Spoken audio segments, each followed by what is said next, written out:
В эфире Абхазского телевидения информационный выпуск Камши-Укшара. Здравствуйте. Президент Республики Абхазия Рауль Хаджимба подписал указ о назначении Беслан Атбар министром по репатриации Абхазии. На основании указа президента от 30 апреля 2018 года об утверждении структуры Кабинета министров Республики Абхазия Государственный комитет по репатриации реорганизован в Министерство по репатриации. Премьер-министр Республики Абхазия Геннадий Гагулия подписал распоряжение о назначении Романа Рязанцева помощником премьер-министра республики. Об этом сообщается на официальном сайте Кабинета министров. Роман Рязанцев с января 2012 года по апрель 2018 являлся внештатным помощником президента Торгово-промышленной палаты Абхазии. Помимо этого, в разные годы он был внештатным секретарем-экспертом торгового представительства России в Абхазии, экспертом Российско-Абхазского делового совета при ТПП России, постоянным представителем РАЦ в Абхазии. С сентября 2017 года Роман Рязанцев является председателем общественного объединения «Русское общество Абхазии». Комитет заместителей министров Совета Европы принял очередное решение, в котором отражена поддержка территориальной целостности Грузии. В принятом решении было также зафиксировано, что конфликт происходит между Россией и Грузией. Помимо этого, Совет Европы позитивно оценил новую мирную инициативу правительства Грузии «Шаг на пути к лучшему будущему». В связи с этим МИД Абхазии выступил с комментариями. Принятие очередной одиозной резолюции Совета Европы вызывает лишь разочарование и сожаление. Вновь приходится констатировать, что принимаемые Советом Европы документы носят крайне необъективный и политизированный характер. В данном контексте необходимо особо подчеркнуть, что все решения Совета Европы, так же как и других международных структур, принимаются без участия абхазской стороны, не отражают реальную ситуацию на местах и наносят серьезный вред процессу установления полноформатного межгосударственного диалога между сторонами. В принятой Советом Европы резолюции происходит грубая подмена понятий, в результате чего конфликту между Грузией и Абхазией пытаются придать грузино-российский контекст. Подобная интерпретация событий абсолютно неприемлема. Хотелось бы напомнить представителям Совета Европы, что грузино-абхазский конфликт имеет глубокие исторические предпосылки, апогеем которого стала вооруженная агрессия Грузии в отношении Абхазии в 1992-1993 годах, направленная на тотальное уничтожение абхазского народа. К сожалению, Совет Европы и другие международные структуры стараются не вспоминать о тех трагических событиях, которые положили начало открытому грузино-абхазскому противостоянию. Такой подход демонстрирует полную ангажированность Совета Европы и никак не может способствовать урегулированию взаимоотношений между Грузией и Абхазией. Характерно, что принимаемые различными европейскими структурами документы не имеют юридической силы, не обязательны к исполнению и носят скорее популистский и пропагандистский характер. Что касается так называемых мирных инициатив Грузии под названием «Шаг на пути к лучшему будущему», то их также можно расценивать в качестве очередного популистского хода грузинской стороны для того, чтобы произвести впечатление на западных партнеров Грузии. Министерство иностранных дел Республики Абхазия выражает серьезную озабоченность в связи с очередными тенденциозными решениями Совета Европы. Абхазская сторона также настаивает на необходимости участия ее представителей на всех международных площадках, где рассматриваются вопросы, затрагивающие интересы Республики Абхазия. Для улучшения подачи электроэнергии РУП «Черноморэнерго» проводит ряд ремонтно-восстановительных работ по всей Абхазии, в городах, селах, поселках, даже если там живет небольшое количество людей. Наша съемочная группа побывала в восточной части страны и посетила несколько восстановленных объектов электроснабжения. Репортаж Алики Трапш. Много лет в поселке Гиджир Ткачевского района существовала проблема с обеспечением качественной электроэнергии. Во время непогоды обветшавшие линии электропередачи обрывались, а река Алзга, выходя из берегов, очень часто подмывала опорные столбы. Чтобы устранить эту давнюю проблему, специалисты Черноморэнерго установили новый трансформатор, железобетонные опоры и провели воздушные линии. Мы построили вот эту линию где-то в общей протяженностью с высокой стороны, значит, где-то 700 метров и с низкой стороны 600 метров, в общей сложности 1400 метров. Все опоры новые, железобетонные. провода новые, с СИПом подвесили. Каждый дом, каждый абонент везде обеспечены. Местные жители признаются, если раньше из-за низкого качества электроэнергии бытовая техника не работала, то сейчас ситуация в разы улучшилась. Вообще невозможно было ничего включать. Свет тусклый был, холодильники не работали, машинки это тоже не работали. Сейчас ситуация намного лучше. Света у нас не хватало, мы кушать не могли готовить по 2-3 часа. На печку мечту имею ставила, и 2-3 часа надо было ждать. А теперь не будем ждать. Спасибо большое. В поселке Ацхеда живет чуть более 20 семей, но и здесь была аналогичная проблема. Как говорит генеральный директор предприятия «Черноморэнерго» Аслан Басария, чтобы обеспечить потребителей бесперебойным электричеством, в поселке пришлось установить новый трансформатор и тем самым снять большую нагрузку со старого. Дело в том, что на этом пятачке находятся 2 трансформаторные подстанции. Одну трансформаторную подстанцию мы привели в порядок в более нижней части, сняли нагрузку с этой трансформаторной подстанции, далее ее привели в порядок, провели реконструкцию, выставили опоры и провели низковольтные сети порядка под 900 метров для того, чтобы запитать под 20 абонентов. Соответственно, в данном месте, естественно, энергоснабжение оно надежно. Наконец, немногочисленные жители поселка Ацхеда могут вздохнуть с облегчением. У них не будет ломаться дорогостоящая бытовая техника. Они не будут опасаться даже небольшого ветерка. Мы не боимся. Снег пойдет, дождь пойдет, ветер. Мы знаем, что надежные провода, свет есть. В селе Чло Чемчирского района специалисты Черноморэнерго провели сложную работу по прокладке более 200 метров высоковольтных и 3 километров низковольтных линий электропередачи. Также здесь установили новый трансформатор для разгрузки старого. И теперь местные жители потребляют качественную электроэнергию. Мучились, ходили с палками, там сбивали, там лезли в трансформатор. Перемычки меняли под дождем. Одним словом, мучение было целых 25 лет. Всем спасибо тем, которые постарались, чтобы для крестьян что-то сделать хорошее. А в селе Адзюбжа специалисты установили новую трансформаторную подстанцию мощностью 250 киловольт-ампер. Провели около 3000 метров новых низковольтных линий и 1200 метров высоковольтных.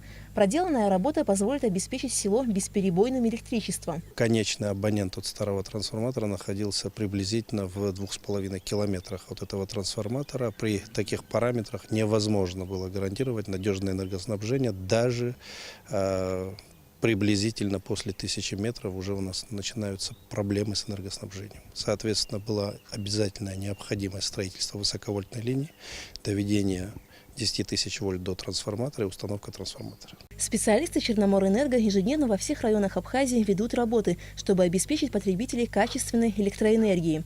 Алика Трапш, Беслан Джинджолия, Абхазское телевидение.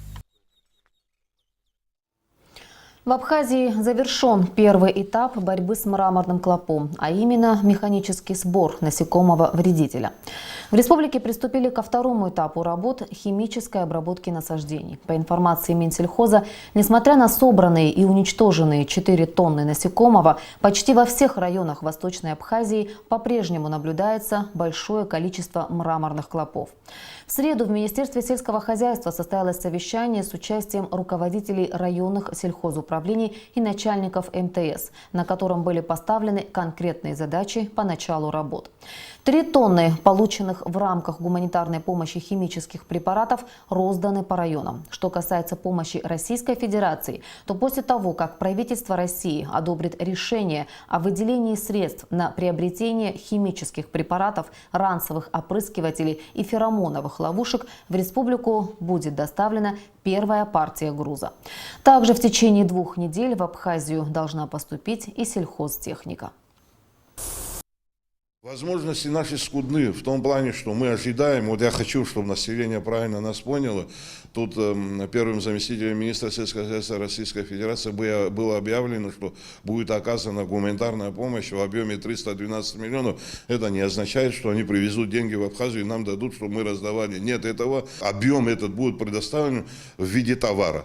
Это опрыскиватели, это препараты, это феромонные ловушки. Но и это тоже, зараза, это не придет. Программа будет растянута на 3 года.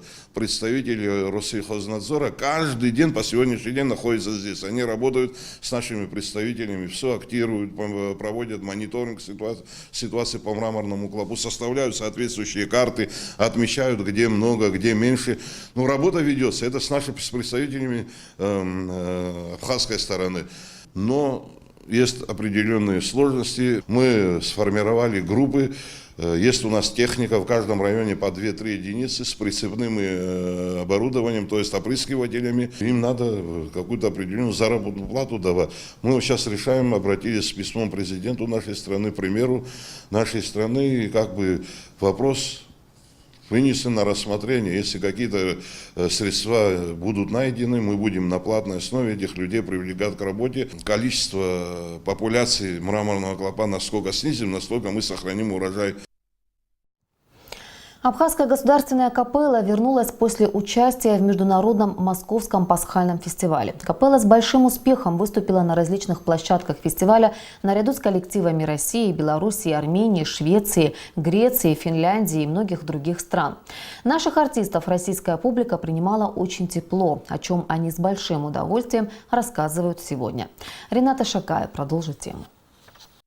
По масштабу аналогов московскому пасхальному фестивалю в мире нет. В этом году музыканты выступают 32 дня. Во многих городах по 2 раза. Программы разные, большая часть посвящена юбилеям композиторов. Ежегодно мероприятие собирает сотни тысяч зрителей. В рамках фестиваля Валерий Гергиев каждый год представляет известных музыкантов.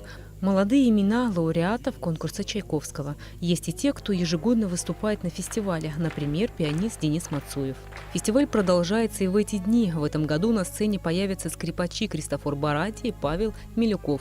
В этом году Абхазия в лице государственной капеллы в 8-й раз приняла участие в этом фестивале. Концертная программа была разделена на несколько частей. Наша капелла уже вернулась в республику. Ее руководитель Нора Аджинджел отмечает, что для всего коллектива самым главным является то, что с московской сцены звучала абхазская музыка. На таких фестивалях мы принимаем участие. Это для нас огромная радость, большая честь. Я очень благодарна всем организаторам, которые которые помогают и приглашают. Мы поработали, и я думаю, что достойно выступили и показали свою культуру, свою духовную музыку абхазскую и наши героические песни. Пасхальный фестиваль – ежегодный праздник классической музыки и колокольного звона, основанный по инициативе главного дирижера Мариинского театра маэстро Валерия Гергиева. К участию в нем коллектив Абхазской государственной капеллы готовился долго. Репетиции были практически каждый день, ведь нашу капеллу в России встречают всегда тепло, и надо было соответствовать уровню. Мы экзотика, можно сказать, для такого прагматичного мира сегодняшнего, когда и хочется людям вернуться к своим первоистокам. И несмотря на все трудности, метео, там было очень холодно, мы очень крепко собрались и отпели свой репертуар достойно. Хотя, как сказать, совершенствованию нет пределов, мы очень критичны к себе, но, судя по восприятию зрителей, нас встречали стоя. Можно сказать, что мы достойно свою республику показали. Завершится фестиваль 9 мая, в День Великой Победы, традиционным концертом под открытым небом на Поклонной горе и вечерним представлением в Большом зале Московской консерватории. Рената Шакая, Стамыр Гошбы, Абхазское телевидение. В преддверии празднования Дня Победы в Великой Отечественной войне администрация города Сухум организовала уборку у памятника неизвестному солдату, где 9 мая будут проходить праздничные мероприятия. На уборку парка вышли сотрудники администрации города во главе с мэром Адгуром Харазия, коммунальные службы столицы и школьники. Вся территория парка была очищена от мусора, покошена и убрана трава, подстрижены кусты, расчищены и подметены все дорожки, вымыт пьедестал памятника неизвестному солдату. Сам памятник был выкрашен еще в четверг работниками столичного спецавтохозяйства. В рамках празднования юбилейных дат 25-летия со Дня Победы и 10-летия со Дня международного признания независимости Абхазии глава администрации города Сухум Адгур Харазия распорядился каждую пятницу проводить уборку города вплоть до 30 сентября. Сегодня в связи с 9 мая, с предстоящим праздником, мы решили очистить это место. Несмотря на то, что вот здесь вся территория, это арендованные участки, это должны делать арендаторы. Но сейчас не до того, чтобы валить друг на друга, мы решили и им тоже показать пример того, что здесь надо убирать. Эта чистота им в работе тоже поможет. Некоторое время назад нас собирал президент, и он уже 4 совещания провел по празднованию 25-летия победы нашего народа в войне за независимость Абхазии. И на основании этого мы приняли свое решение до 30 сентября каждую пятницу проводить субботники. Силами горожан, силами организации, силами администрации проводить эти работы. Но, к сожалению, горожане пока втягиваются очень медленно, но я надеюсь на то, что с каждым разом все больше людей будет принимать участие. На площади имени Сергея Багапши после капитальных ремонтных работ состоялось открытие скульптуры Е-Сухум. 2 года назад у столицы Абхазии появился свой собственный символ. Идея принадлежала молодым ребятам из организации «Республика идей», а компания «Амобайл» взяла на себя реализацию проекта. Репортаж Налы Ковы. В современном мире бренд территории является одним из элементов повышения глобальной конкурентоспособности и продвижения во внешний мир. Именно поэтому появление 2 года назад скульптуры Е-Сухум на площади имени Багапша стало для столицы настоящим событием. Подобные логотипы есть во многих городах мира. Специальной комиссии по монументальному искусству тогда были вынесены 3 варианта скульптуры с написанием бренда столицы, такие как «We love Сухум», «Мы любим Сухум», «Yes Сухум», «Да Сухум» и «Май Сухум», «Мой Сухум». В конечном итоге было принято решение, что именно Е-Сухум станет логотипом города. Длина скульптуры 15 метров, высота 1,70 м. Логотип построен из железа. Вместе с построением скульптуры компания «Амобайл» взяла на себя и все обязательства по уходу за скульптурой и прилегающей зоной. К своим обязанностям компания подходит со всей ответственностью. Несколько раз в год скульптуру моют и красят, всячески облагораживают территорию вокруг. Несмотря на тщательный уход за скульптурой, 2 года спустя ей потребовался капитальный ремонт. Это связано с расположением Е-Сухум. Постоянное соседство с морем приводит к коррозийному износу скульптуры. Одним из значимых и любимых проектов для компании «Амобайл» остается скульптура Е-Сухум. Эти буквы стали визитной карточкой нашего города, они полюбились жителям и гостям столицы, а фотография на их фоне – это уже традиция. На протяжении 2 лет мы постоянно проводим мероприятия, позволяющие содержать буквы в презентабельном виде. В преддверии нового туристического сезона буквы предстанут в обновленном виде и будут радовать как горожан, так и гостей столицы. Представители компании «Амобайл» предупредили о том, что еще несколько дней скульптура будет огорожена, так как глубинные слои краски еще не высохли, после чего логотип Е-Сухум снова предстанет перед местными жителями и гостями столицы во всей красе. Нала Кове, Тимур Гугохи, Абхазское телевидение. И о погоде. По сообщению Гидрометцентра, в выходные дни в Абхазии ожидается переменная облачность без осадков. Температура воздуха ночью плюс 11-16, днем плюс 21-26 градусов. Температура морской воды плюс 16 градусов.